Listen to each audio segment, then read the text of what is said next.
ಭಾರತದ ಪ್ರಜಾಪ್ರಭುತ್ವದ ಹಬ್ಬ ಲೋಕಸಭಾ ಚುನಾವಣೆಗೆ ಬೆಂಗಳೂರು ದಕ್ಷಿಣ ಕ್ಷೇತ್ರದಲ್ಲಿ ಕಾಂಗ್ರೆಸ್ ಅಭ್ಯರ್ಥಿಯಾಗಿ ಕಣಕ್ಕಿಳಿದಿರುವ ಸೌಮ್ಯಾ ರೆಡ್ಡಿರವರಿಗೆ ಕರ್ನಾಟಕ ಕೇಬಲ್ ಟಿವಿ ಅಸೋಸಿಯೇಷನ್ ಹಾಗೂ ಕೇಬಲ್ ಟಿವಿ ಆಪರೇಟರ್ಸ್ ಅಧ್ಯಕ್ಷ ಪ್ಯಾಟ್ರಿಕ್ ರಾಜುರವರು ಭಾರಿ ಬೆಂಬಲ ಸೂಚಿಸಿದ್ದಾರೆ.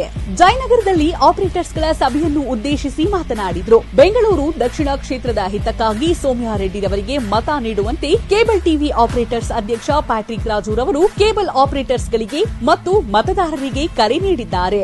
ರಾಜ್ಯ ರಾಜಧಾನಿ ಹೈ ವೋಲ್ಟೇಜ್ ಕ್ಷೇತ್ರವಾಗಿರುವ ಬೆಂಗಳೂರು ದಕ್ಷಿಣ ಕ್ಷೇತ್ರದಲ್ಲಿ ಜನಪ್ರಿಯ ಸಾರಿಗೆ ಸಚಿವ ಶ್ರೀರಾಮಲಿಂಗ ರೆಡ್ಡಿರವರ ಪುತ್ರಿ ಸೌಮ್ಯಾ ರೆಡ್ಡಿರವರಿಗೆ ಗೆಲುವಾಗಲಿದೆ. ಸಿಎಂ ಸಿದ್ದರಾಮಯ್ಯರವರ ಕಾಂಗ್ರೆಸ್ ಸರ್ಕಾರ ಅಧಿಕಾರಕ್ಕೆ ಬರುತ್ತಿದ್ದಂತೆ ಪಂಚ ಗ್ಯಾರಂಟಿಗಳನ್ನು ಜಾರಿಗೊಳಿಸಿದ್ದಾರೆ. ಕಾಂಗ್ರೆಸ್ ಗ್ಯಾರಂಟಿ ಯೋಜನೆಗಳಿಂದ ರಾಜ್ಯದ ಜನರಿಗೆ ಅನುಕೂಲವಾಗಲಿದೆ. ಲೋಕಸಭಾ ಚುನಾವಣೆಯಲ್ಲಿ ಕಾಂಗ್ರೆಸ್ ಮತ್ತೆ ಅಧಿಕಾರಕ್ಕೆ ಬರಲಿದೆ.